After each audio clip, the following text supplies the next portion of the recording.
Donc, la Touline, c'est une association qui a pour vocation de favoriser l'emploi maritime. Pour cela, nous passons par plusieurs axes de travail. Donc, le premier, c'est l'accompagnement, le conseil et l'orientation vers les métiers de la mer, que ce soit les métiers à terre ou embarqués. Ensuite, on a l'axe de promotion et de découverte des filières maritimes et des métiers, des formations. Euh, on a aussi comme action, nous sommes centre de formation en fait. On accompagne les personnes qui souhaitent passer des validations des acquis de l'expérience. Voilà, nous sommes présents en Bretagne et en région sud. Et pour ceux qui le souhaitent, voilà, vous pouvez nous contacter pour avoir des informations ou être accompagné dans la construction de votre projet professionnel. Voilà pour la Touline. Julia, François, à vous. Oui, donc bonjour, Julia Rivière, je suis accompagnée de François Pintus. Je suis responsable de formation donc à l'AFBA. C'est vrai que c'est un centre de formation qui fait à peu près des formations dans tous les secteurs. Et nous avons décidé il y a peu, donc nous avions déjà des formations dans le secteur maritime, mais de développer vraiment, de mettre en place une filière très complète. Et François qui m'accompagne aujourd'hui et qui va prendre ensuite la parole après moi est notre formateur chaudronnier qui lui donc est plus spécialisé dans l'industrie et qui travaille avec nous sur le développement des formations sur l'industrie navale. Alors voilà, j'ai fait une petite présentation. Comme ça, je vais dans un premier temps vous présenter un peu les formations sur toute la branche. Pourquoi aussi on a décidé de proposer ces formations en fonction du besoin. Et ensuite, voilà, François interviendra un peu plus précisément sur les formations de l'industrie navale et on pourra répondre à vos questions. Voilà, surtout, n'hésitez pas, comme on n'est pas nombreux, n'hésitez pas à intervenir, il y a pas de problème. Alors, je vais faire un partage d'écran. On va voir si vous réussissez.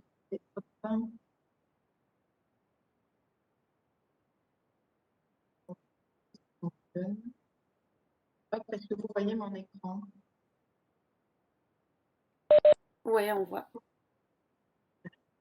On ne peut pas.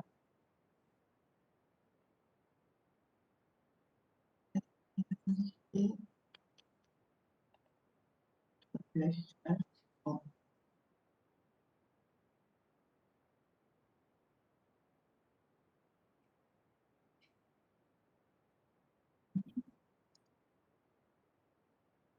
Voilà.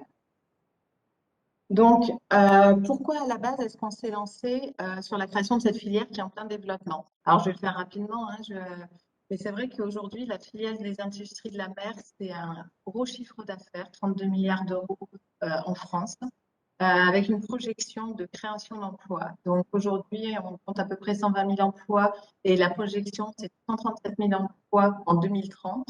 Donc, c'est vrai qu'entre les créations de postes, les renouvellements, les départs à la retraite, euh, on pense avoir une demande de 72 000 recrutements sur tout le secteur en 10 ans. Voilà. Bon, après, c'est une projection. Aujourd'hui, est-ce qu'avec l'impact sanitaire, il y aura réellement ou pas? Mais de toute façon, il y a un réel besoin parce que voilà, il y a eu aujourd'hui des vrais succès commerciaux, des demandes. Il y a des bateaux, les transits en plein développement. Voilà, donc c'est un secteur qui est vraiment actif aujourd'hui et qui rencontre des vraies difficultés de recrutement. Voilà, ce qui est ressorti aujourd'hui dans les études de marché, quand on va rencontrer les entreprises. Donc nous, on travaille aussi sur le développement des produits de formation et c'est dans le cadre un peu de ce développement des titres professionnels qu'on a rencontré vraiment les professionnels du secteur. Ils recherchent à la fois, voilà, ils ont un manque de compétences à la fois sur des métiers de base, donc des métiers dédiés, mais aussi des métiers qui existent, notamment voilà, les chaudronniers, les tueurs dans l'industrie, mais où il y a besoin d'une couleur navale, parce qu'effectivement, il y a des chaudronniers, des soudeurs, mais qui ne connaissent pas forcément un peu les caractéristiques du métier. Donc aujourd'hui, on cherche vraiment des personnes sur des profils très différents, des ouvriers jusqu'aux techniciens. Ça peut être voilà, à la fois des gens qui sont plutôt sur des chantiers navals, sur la construction de bateaux, sur de la marine de plaisance, des mécaniciens, mais ça peut être aussi des techniciens dans des bureaux d'études, de la conception. Donc voilà, il y a vraiment des besoins très variés. Et contrairement voilà, à l'image qu'on s'en fait aujourd'hui, les postes ne sont pas compensés par le travail détaché et il y a une vraie recherche de main-d'œuvre locale Donc voilà, aujourd'hui, il y a un déficit sur ce secteur qui est constaté. Et voilà, c'est pour ça qu'on nous, on a vraiment décidé pour les territoires littoraux de créer cette offre. Alors effectivement, en plus au niveau national, on s'est vraiment rendu compte que nous, dans notre région, c'est pas forcément, on n'est pas ouvert vers la mer que ce soit pour les jeunes ou les chercheurs d'emploi. Le secteur maritime n'est pas forcément quelque chose auquel on pense en particulier. Un peu plus sur le littoral atlantique, là, il y a une vraie culture qui est ancrée. Voilà, donc c'est pour ça que on essaye de développer et de communiquer, bah, notamment avec des associations comme la Triline sur ce secteur qui recrute. La région PACA, c'est quand même 687 km de côte. Nous sommes la première région maritime française avec, on va dire, des pôles identifiés. Donc, un très gros port à Marseille, ce qui va de Marseille à Fos, premier port français en tonnage. C'est un port qui est très polyvalent. Il fait à la fois du commerce et du yachting, yacht, méga yacht qui sont accueillis, du passager et des très très gros pétroliers, du gaz. Donc c'est vrai que c'est un très gros port. Hop. Le deuxième pôle qui est aussi très actif, c'est le pôle de la Ciotat. Alors lui, qui est plus orienté sur la plaisance et le yachting, donc réparation, maintenance, refit, et avec une vraie volonté de la ville pour s'investir dans cette activité. Et enfin, voilà, le troisième pôle qui va apparaître dans la région, ça va être le pôle de Toulon. On est plutôt ici sur une activité militaire avec le maintien de tous les navires de la Marine nationale, qui est quand même le premier employeur du phare. Et donc voilà, là on va plutôt être effectivement secteur militaire, énergie, on est sur une activité très particulière. En plus de ça, il y a bien évidemment tout ce qui est marine de plaisance sur toute la côte, donc qui va vraiment de Marseille, le Var ou encore la Côte d'Azur, où il y a vraiment tout le long une activité de marine de plaisance. Voilà, donc nous, c'est en partant un peu de ces constats qu'on a décidé de développer nos formations. Donc voilà, là, vous avez les différents secteurs qui, aujourd'hui, on va dire, dans l'économie de la mer. Euh, donc, alors, je vais commencer par celles en vert sur lesquelles nous, aujourd'hui, on n'intervient pas. Donc, tout ce qui est les métiers sur les ports de plaisance, agents de port. Alors, on est en train de développer un CQP agent de port à Toulon qui n'est pas encore opérationnel. Donc là, on est tous les métiers qui sont sur le port au service. La manutention, donc là, on est plutôt sur voilà, les dockers. Ça non plus, aujourd'hui, nous, on n'est pas positionné. Les énergies maritimes, travaux offshore, ça aussi, on y travaille. Donc, ça va être tout ce qui est éolienne, bateau au gaz, énergie propre. Il y a quelque chose qui est vraiment en construction et on est encore en travail, mais aujourd'hui, il n'y a pas de formation effective. Et les métiers de la pêche et aussi voilà, de l'embarquement à bord. Voilà, là-dessus, on va dire que c'est des spécificités, mais ça fait vraiment partie de ce secteur à part entière. Et les autres parties sur lesquelles nous, on s'investit, on va proposer des formations, ce sont les industries navales, l'industrie nautique, marine de plaisance, le transit et le transport, et le tourisme et la croisière. Et c'est vrai que c'est là qu'on se rend compte que c'est vraiment un secteur qui est très varié, qui touche à beaucoup de choses et qui couvre vraiment de très nombreuses compétences, en fait. Donc, il y a vraiment une multiplicité d'activités.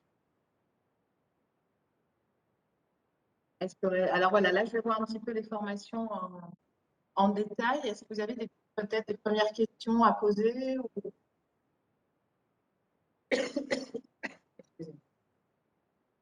Bon, moi, je continue alors. Pardon. Donc, sur l'industrie navale, excusez-moi.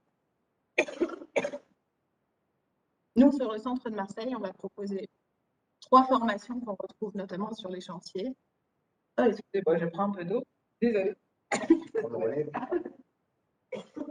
Donc, je me présente, je suis Patrick Pentu, je suis le chaudronnier sur le centre de formation de Marseille-Latreille. Donc, moi, je suis en charge, en fait, je suis référent pédagogique sur les 3 métiers, chaudronnier, tuyauteur, soudeur. Je suis référent technique sur le métier de chaudronnier tuyauteur et mon collègue Fred Morel, qui est référent technique sur le métier de soudeur. Voilà.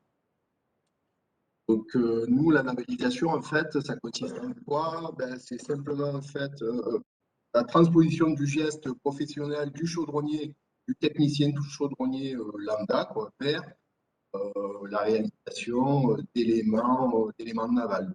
Parler nous, quand on nous instruit une tôle dans l'atelier, elle est dédiée à réaliser une capacité simple, c'est-à-dire un cylindre, alors que là, on va centrer des tôles qui seront en fait le bordé du navire. Ça va être la tôle, c'est la coque. Donc, la passerelle, en fait, entre le métier de chaudronnier et le métier de chaudronnier navalisé, très simple, elle est vraiment pas compliquée. Je mets l'accent notamment sur le vocabulaire technique qui est un peu différent. Parce que dans la navale, on va parler c'est ce qu'on évoquait, tôle de côté, des barreaux, B-A-R-O-T, donc pas des barreaux de fenêtre. On peut imaginer une tas d'éléments qui font que le vocabulaire est un peu différent, très intéressant. Et voilà. Donc voilà, effectivement, on a ces 3 formations. Alors, ce sont des titres professionnels. On se base effectivement sur notre titre existant, donc technicien chaudronnier, tuyauteur naturel, soudeur, que voilà, comme vous l'expliquait François, on avalise. On travaille sur des modes projet, où en fait, il y a un projet commun pour la construction d'une pièce de navire. On est en partenariat avec le chantier naval de Marseille, qui travaille avec nous, qui valide les référentiels.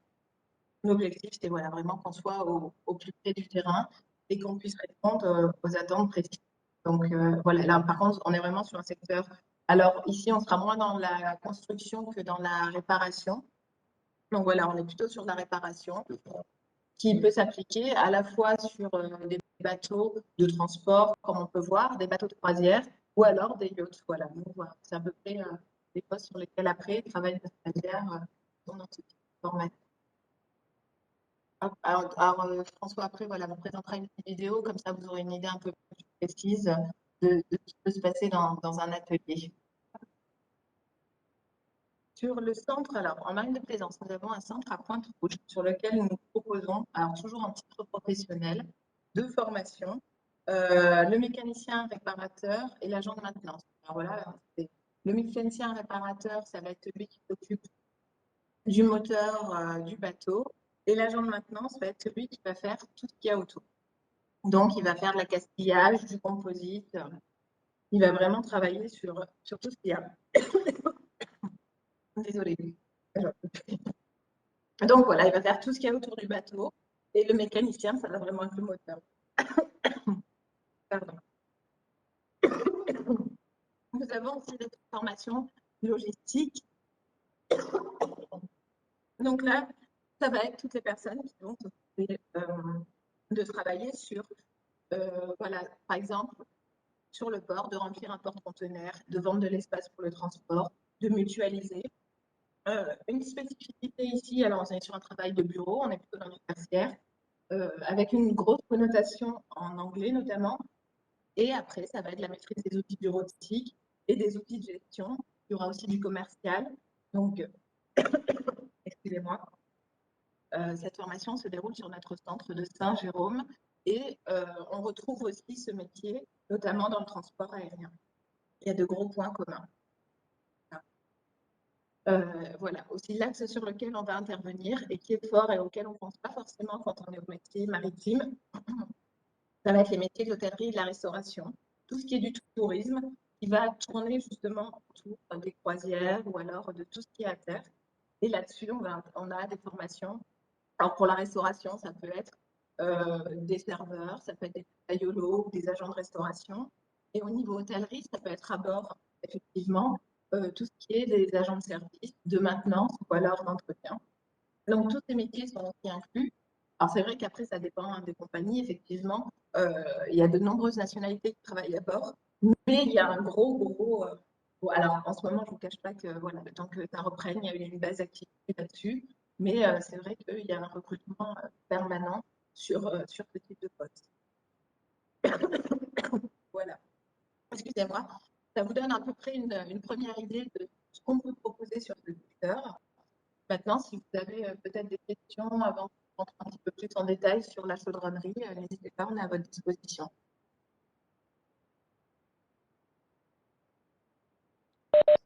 Je prends la parole 2 minutes. En fait, c'est vrai que d'habitude, on commence l'infométier avec un tour de table et j'ai complètement oublié. Et ça permet du coup de savoir un peu pourquoi les personnes sont venues et d'orienter du coup votre présentation. Bien Je fait. me dis peut-être là, ça peut être le moment pour voir un peu Oui, quelles pas de étaient les souci. questions.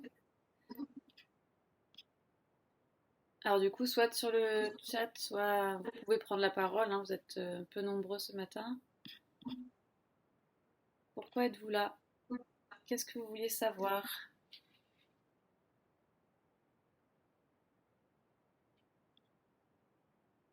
Donc Gaëlle, moi je suis à la Touline sur Brest. Donc j'ai l'habitude de travailler avec de Saint-Malo, de Lorient, de Auray, de Saint-Brieuc, Brest. Donc c'est plus pour connaître effectivement les actions qui sont sur la FA du Sud. Voilà. Merci Gaëlle. Moi, je suis Sylvain Garcin de l'association Pilotine à Marseille. Je représente la responsable RH de l'association qui ne peut pas être présente aujourd'hui. Et du coup, j'étais là pour lui faire un compte rendu ensuite de toutes les formations qui sont disponibles en tout cas par la Touline et sur Marseille, Toulon. Voilà, c'était plus pour de l'information, de voir qu'est-ce qui était disponible et comment ça pouvait s'organiser des formations. Et voilà. Alors juste petite précision, Sylvain, là on parle vraiment des formations proposées par l'AFPA et la Touline Ok. ne propose pas de formation maritime. Alors sachant que moi j'ai pas été trop briefé par la responsable RH, donc en fait Ouais, je découvre un peu en fait, hein, donc voilà. je te propose, si tu souhaites, on pourra se faire un point et je te présenterai en détail parce que du coup avec Pilotine on travaille quand même beaucoup ensemble avec Rémi et Charlotte, mais du coup on prendra le temps si tu veux d'en discuter.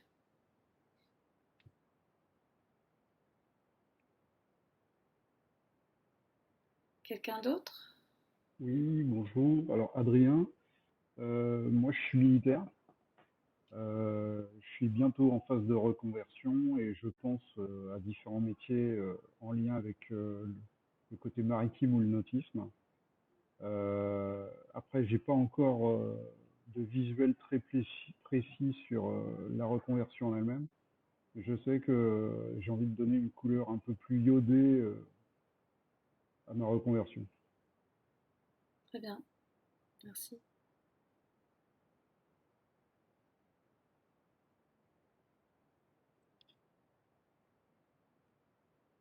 Bon, bah peut-être on reprend.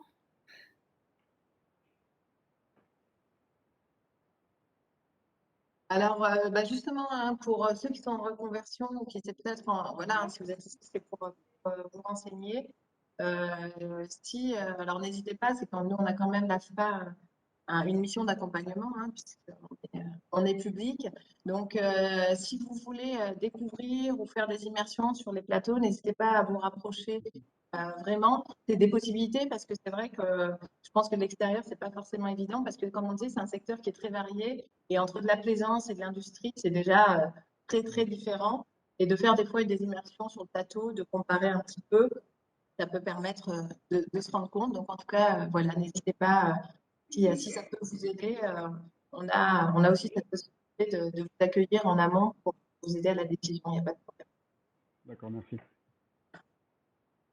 Alors, on va peut-être passer la vidéo, François. Voilà, pour que là, ça vous donnera vraiment une idée un peu c'est la construction de la maquette, de notre première maquette, on va dire, de notre prototype, avec le dernier groupe qu'on a eu et qui a fait intervenir à la fois chaudronnier, piloteur et soudeur. On va bien faire la construction de la maquette. Alors, la vidéo, elle est Oui. ici. Je te laisse faire. Alors, elle est où? Elle est dans le téléchargement.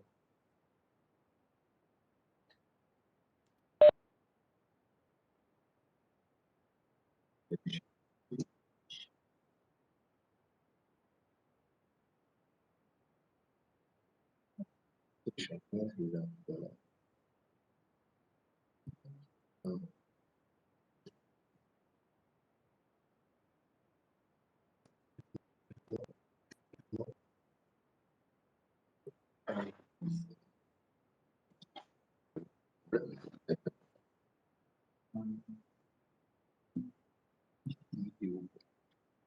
C'est celle-là, la maquette.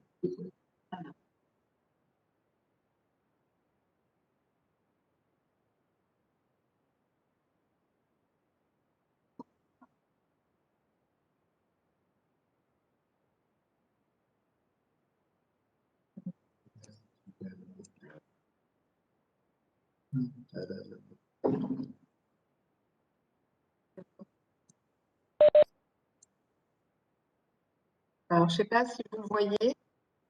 Alors moi j'ai l'écran effectivement qui s'affiche, un écran bleu. Ah, ouais, je vois les couleurs. Je sais pas si vous avez le son ou pas. Alors, il n'y a pas le son, mais il me semble que c'est que de la musique. Oui, c'est ça, il n'y a pas de souci. Ouais, c'est que de la musique. Donc là, notre équipe, en fait, vous pouvez remarquer que c'est une équipe féminisée à 30%. Donc, on a eu la chance d'avoir 3 filles dans la formation.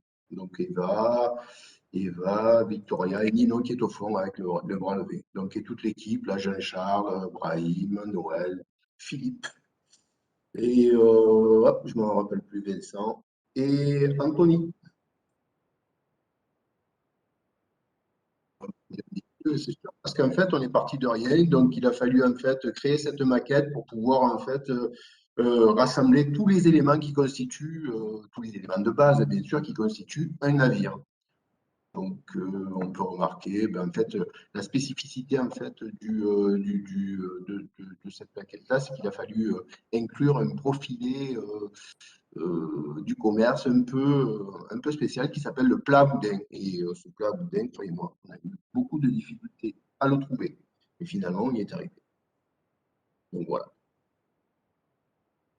Voilà la maquette en 3D. C'est le module.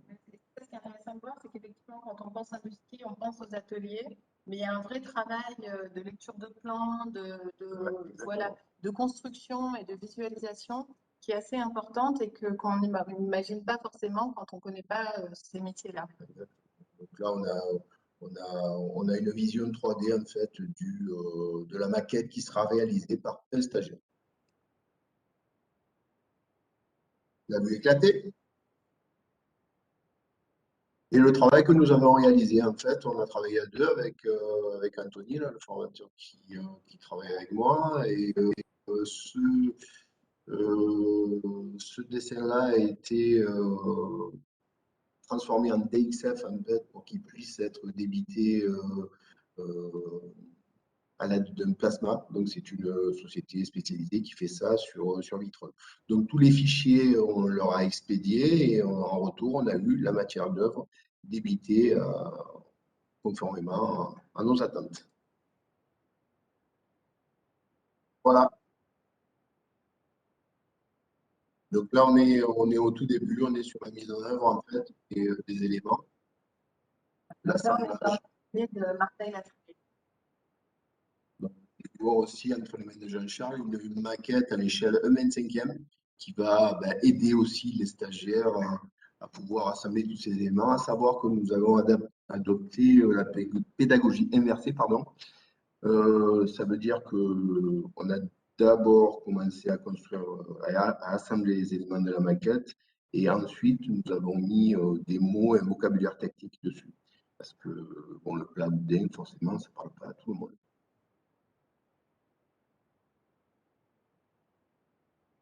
Voilà, un peu de réflexion, normal. Voilà,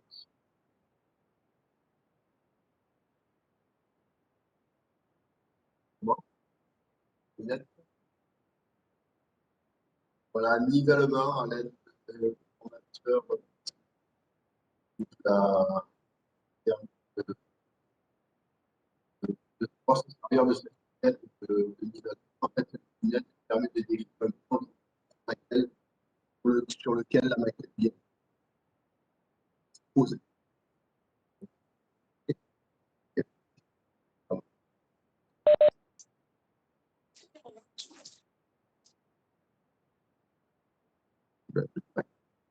J'ai un peu des problèmes de son, moi ça c'est très saccadé, je sais pas si c'est la connexion ou le fait d'avoir mis une vidéo. Ouais, malheureusement, la connexion. De la vidéo, ouais. On va essayer peut-être quand même. Peut-être vous me direz si vous entendez mieux ou pas. Bah, c'est quand François parle en fait que ça coupe, ça fait des. D'accord. Ouais. Mais Je vais essayons. essayer de peut-être parler plus fort, peut-être. Mm. Donc la Victoria qui s'essaie sur un chanfrein à l'aide du chalumeau. Donc Victoria, c'est celle qui a réussi le mieux cet exercice-là sur le groupe, ce qui est pas mal. Donc c'est vraiment des musiques qui sont à la portée de tous. Et voilà. Donc là, c'est le centrage de la tôle de bordée. Donc c'est de la mise en forme par plis successifs. C'est la succession des plis, de la déformation de la tôle en fait, qui va permettre le centrage de la tôle de bordée, donc la coque du navire. Ici, c'est l'assemblage des deux éléments avec un renfort qu'on appelle un clamps pour éviter la déformation au moment de la soudure. Donc voilà. Travailler en équipe. On a créé 3 équipes. J'ai Laura, ma collègue, qui est en charge des accompagnements, qui me précise que nous avions Oui. reçu Eva. Voilà, elle le met dans le. Ah oui. Eva était passée par la Touline avant de venir se former à la FPA. Ouais. Ah ben voilà. C'est un parcours. Donc, si vous voulez un peu des nouvelles d'Eva, en ce moment, elle est en Norvège et elle a été recrutée par la société Jean Dreyfus sur la Ciotat. Elle est pilote de ROV avec des compétences en chevronnerie. Donc, voilà. Elle est là-haut pour 6 mois. Ah, Travaux Océan, apparemment. Laura était déjà au courant. Par océan, ouais, c'est ça. Exactement. Donc, c'est une société qui s'occupe de déposer au fond de la mer des câbles de connexion. Du câblage. Du Voilà. câblage pour la connexion pour Internet, tu veux dire? Ouais. Travaux océan, moi, c'est les travaux. Voilà. Donc, petit à petit, elle se monte. Donc, nous, en fait, l'assemblage de l'élément, ça nous a permis de valider en fait le travail qu'on a fait en amont, ce travail d'étude en fait, parce que à l'issue, on commandera 14 éléments identiques. Donc, il faut absolument que tout ça fonctionne. Ça va se permettre sur 12 éléments d'avoir un défaut pour des questions pratiques. Donc, le fait de réaliser la maquette, ça nous a conforté dans l'idée que l'assemblage est possible.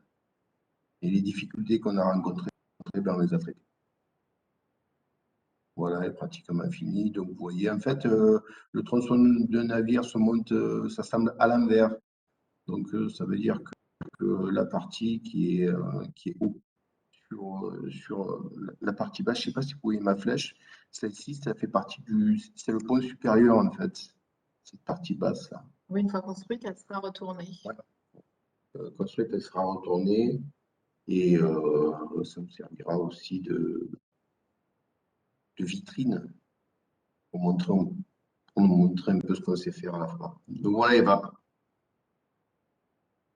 en train de souder des éléments du navire. Alors, c'est des tapes étanches. Donc, j'étais en train de réfléchir sur un petit moment voilà, de réflexion pour Tino, d'action pour Jean-Charles, qui est en train d'oxycouper une tôle. Donc, cette tôle-là a été un accident, il a fallu la recouper. Donc, on est vraiment voilà, sur ce qui est attendu dans le bassin d'emploi de Toulon jusqu'à Marseille. Et vraiment, voilà, c'est vrai qu'on travaille en mode projet. L'avantage, c'est que c'est une formation qui est très opérationnelle, puisqu'il y a, il y a vraiment voilà, il y a un passage de relais au soudeur. On est vraiment dans de la mise en application, on n'est pas sur de la formation théorique, scolaire. Puis est-ce que vous pouvez expliciter un peu les compétences qui sont attendues ou les prérequis pour entrer en formation?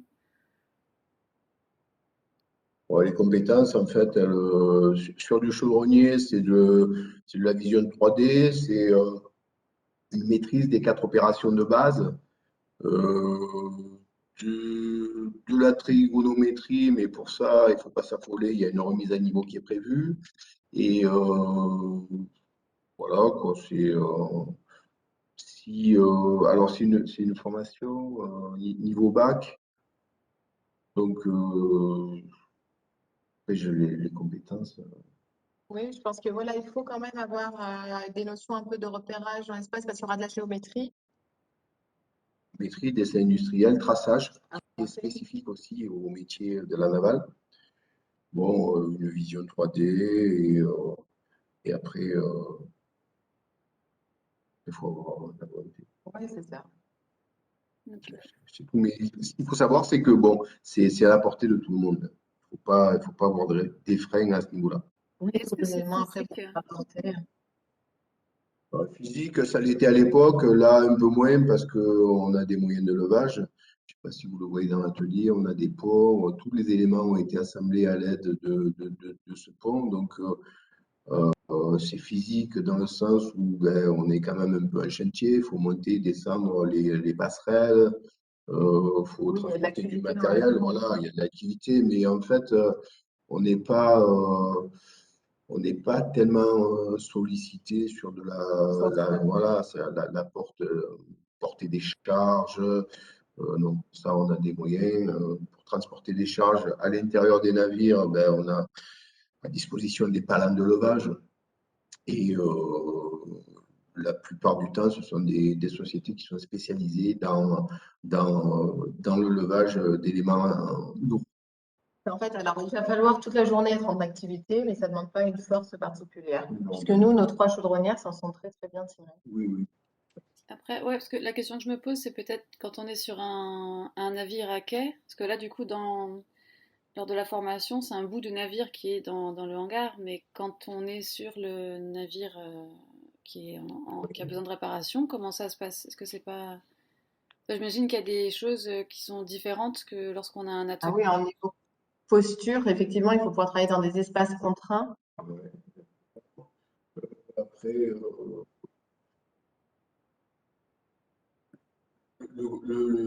la principale difficulté, c'est de mener le matériel sur place. Et après qu'on travaille dans un atelier ou à bord, la différence, Peut-être elle est plus pas pour énorme. un soudeur où il y aura des positions spécifiques. Oui, mais on retrouve ça aussi dans les ateliers Ouais. parce qu'en fait, la dernière fois que je suis allé visiter le chantier naval de Marseille, en fait, ils avaient démonté le safran d'un navire. En fait, c'est le gouvernail. C'est une pièce qui fait plus de 50 tonnes et donc c'est une pièce qu'il va falloir, en fait, une fois qu'elle est posée, on ne pourra plus la manipuler. Donc, c'est aux soudeurs et aux chaudronniers à s'adapter pour pouvoir réaliser leur intervention. Ok. Donc, c'est vrai que ben, parfois, les soudeurs, ils sont obligés un peu de se lever dans des situations un peu compliquées, mais bon, voilà, c'est pas inatteignable, je veux dire. Ouais.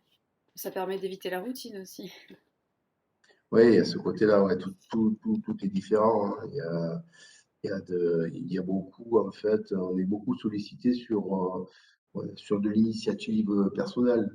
Il y a un mode opératoire.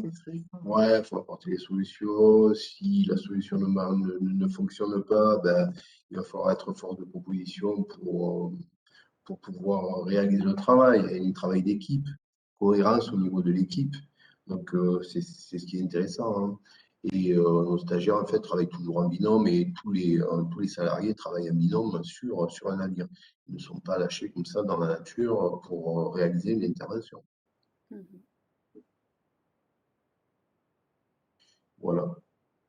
Donc, le projet est pratiquement finalisé. Quelques défauts malgré tout. Bon, le principal défaut ici, c'est que tous les éléments, tous les clamps ont été enlevés au marteau, donc il y a eu arrachement en fait, de matière, et ça, c'est absolument interne. Voilà, au niveau de la soudure aussi, la soudure est trop large, elle n'a pas été nettoyée, donc ça fait partie des éléments qu'il a fallu traiter et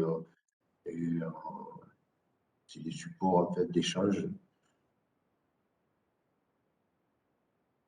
Bon, après, le management, c'est autre chose. C'est la méthode de travail des chantiers navals de Saint-Nazaire. Le chantier pour la com, évidemment, on est masqué. Il fait une chantier en interne, c'est un peu plus sympa. C'est un peu lâché. C'est normal, tout va bien. Donc voilà un nouveau projet sur la découverte des métiers. Donc c'est la réalisation d'une ancre marine par les personnes qui viennent découvrir les métiers de l'industrie navale. Et ça, actuellement, on travaille avec le conseil régional, justement, qui nous accompagne pour le développement de cette offre, sur des formations qui sont, hop, alors, notamment le chaudronnier naval, le tuyauteur et le soudeur. Et en amont de ces formations, justement, pour des personnes qui seraient soit en reconversion, ou pour des jeunes en début de carrière, on propose des ateliers découverte des métiers et des pré-professionnalisations. Donc, c'est justement aussi par rapport à ce que tu disais, Sabine, on va permettre peut-être d'apporter les bases qui manquaient, de faire découvrir le secteur. Et ça permet un peu d'arriver sur le titre professionnel avec toutes les bases et tous les prérequis nécessaires, ou alors aussi de confirmer un projet professionnel et de s'orienter vers le métier réellement adapté. Parce que c'est vrai il y a la découverte du secteur de l'industrie, et ensuite dans l'industrie, vers quel métier peut-être vers lequel on a le plus appétence ou ce qu'on souhaite faire. On a justement ce SAS aujourd'hui qui nous permet de prendre le temps pour la construction du projet et pour l'orientation des personnes intéressées. Et au niveau de la prise en charge financière de ces formations, tu peux nous en dire un mot? Alors, si les personnes rentrent, en ce moment, on a justement sur le naval un financement sur le conseil régional. Donc, pour tout ce qui est découverte de métiers pré-pro, et on va avoir à partir d'octobre un titre chaudronnier naval, à partir de janvier un titre soudeur naval, et ensuite à partir de mars un titre tuyauteur industriel naval, qui sont financés par le conseil régional. Donc, nous, effectivement, on est aujourd'hui ouverts aux candidatures et le financement de la formation se fait par le conseil régional.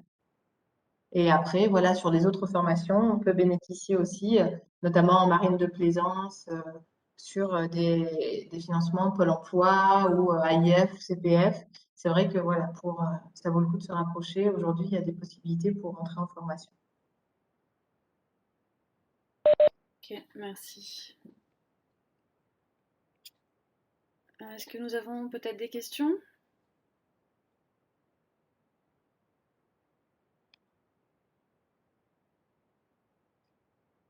Alors à ce moment-là, si ça intéresse, je vais mettre dans le chat mon adresse mail. Et comme ça, au moins, si vous avez besoin d'informations ou de renseignements, n'hésitez pas.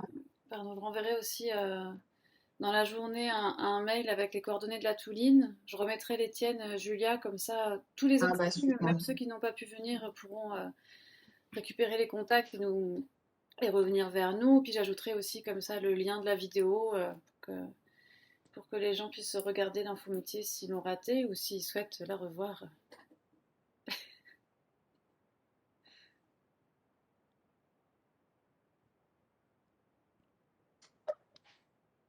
J'ai une dernière petite question, si possible. Tout à l'heure, donc, on parlait d'Eva qui désormais est à Travocéan. Est-ce que vous avez d'autres nouvelles des personnes qui sont passées, par exemple, par la formation chaudronnerie ou soudeur, Oui, tout et à un fait. petit peu ce qu'ils ont fait par la suite, si vous avez des... Donc on a Philippe Joly, lui, qui est préparateur de chantier chez Alteo à Gardanne. Donc lui, ça fait un petit moment qu'il y est, ça fait 2 mois. Victoria est partie en Bretagne, chez Pirilou. Dernière nouvelle, c'est un chantier naval, une petite structure. Donc elle est là-haut. Jean-Charles, lui, a intégré une entreprise qui s'occupe de la ventilation industrielle. Donc, il s'éclate, il réalise des surfaces composées, des ronds carrés, des trucs comme ça. Donc, il est très bien là-bas. Ninon est toujours en demande d'emploi, aux dernières nouvelles. Vincent Pradine a monté sa structure, ça s'appelle Metal Concept Pro. Lui, il est à Oriol. Donc actuellement, je l'ai croisé là dernièrement, il est débordé de travail. Donc il est plutôt orienté sur de la ferronnerie, donc escalier, portail, mais en fait, le temps pour lui de remplir les caisses et il s'orientera vers de la chaudronnerie, pourquoi pas de la chaudronnerie navale, en travail d'atelier. Voilà. Oui, on a des stagiaires aussi sur le chantier de la Ciotat qui sont rentrés chez Actis. Oui, pas mal, pas mal. Steve, il s'appelle, il y a Steve qui est là, Ruben aussi qui est là-bas. Et donc il y a tout un tas de personnes qui sont. Bon, le placement il est à 90% hein, en boîte intérim, hein, donc c'est le passage obligé et après les personnes se fixent ou pas. Et ça permet voilà, de voir de manière un peu plus précise l'environnement dans lequel ils évolueront. Mais c'est 90% de placement. Ouais, c'est vrai que voilà, sur l'industrie, il y a ce passage, enfin, et qui est bien, qui est un ça. Alors, soit on a ceux qui sont en stage et qui sont pris tout de suite parce que les entreprises sont contentes. Donc, c'est vrai que ça arrive aussi régulièrement. Soit, c'est vrai qu'il y a, sur tous ces trois métiers, il y a de l'intérim qui est très développé, ce qui fait que quand ils sortent, en fait, ils ont un SAS où ils peuvent se mettre sur des missions d'intérim, ils trouvent assez rapidement. Et généralement, effectivement, hein, les gens qui sont compétents et motivés en intérim, en fait, ils sont placés dans les mois qui suivent parce que ça leur permet de rentrer dans les entreprises et quand les entreprises sont satisfaites des personnes en intérim, souvent elles leur proposent des postes. Donc c'est vrai que c'est un secteur où on a un retour, et même nous, hein, de ce qu'on sait, c'est assez rapidement placé. Après, nous, ici à l'AFPA, on donne les bases et le perfectionnement, en fait, il se fait dans les entreprises. Donc souvent, bah, c'est des personnes qui partent soit à bord, soit en atelier pour la réalisation d'éléments. Donc, s'ils ont des facilités pour un chaudronnier, s'ils sont à l'aise sur du soudage TIG ou aluminium, par exemple, ben, ils se fixent dessus. J'ai beaucoup de stagiaires qui ont pris cette voie aussi. À l'origine, ils sont rentrés comme chaudronniers et finalement, ils s'aperçoivent que bon, le métier de soudeur sur des éléments qui ne subissent bien sûr aucune contrainte mécanique, hein.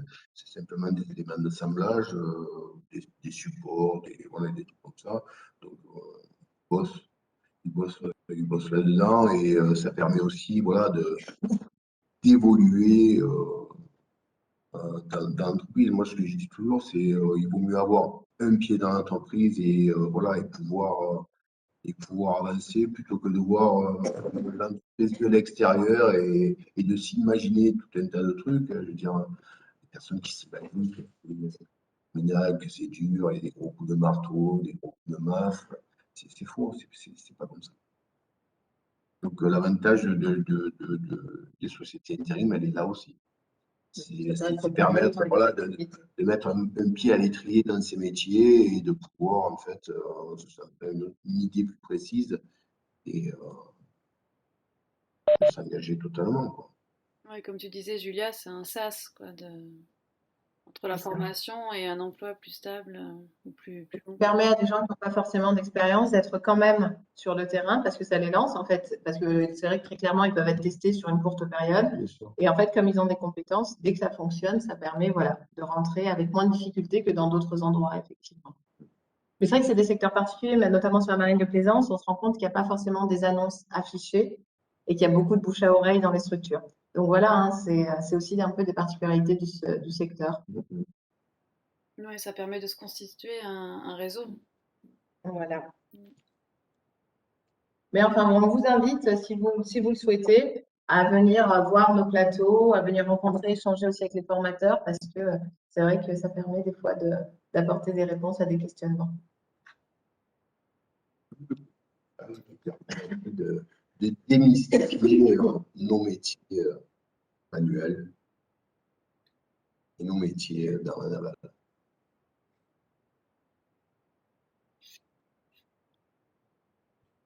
Eh bien, est-ce qu'il y a des questions avant que nous clôturions cette séance? Effectivement, avec nos coordonnées, les questions peuvent venir plus tard. Peut-être le temps Voilà. de réfléchir. Je pense que ça a été bien complet déjà votre présentation. Est-ce que vous voyez quelque chose à ajouter? On a fait le tour. Il y a un point aussi qui me paraît intéressant, c'est la période en entreprise qui a été doublée. Sur un technicien chaudronnier, on est sur 2 semaines de stage en entreprise. Sur la formation navalisée de chaudronnier, on est à 4 semaines. Donc ça, c'est très intéressant. Ça permet aussi à ce moment-là de créer un réseau parce que ben, ça permet de croiser toutes les entreprises qui sont en lien avec les métiers de la navale. Donc, exemple, si on fait son stage d'entreprise chez Acti, on peut toujours croiser des salariés de Xblue, MB92, Monaco Marine. Voilà, l'avantage, il est là aussi. Et ça permet aussi ben, de poser des bonnes questions. Bon, en général, c'est le salaire, les conditions de travail, voilà, les déplacements, est-ce qu'ils sont pris en charge ou pas. Donc, voilà, on a doublé la période d'entreprise et ce qui me paraît être très, très bien.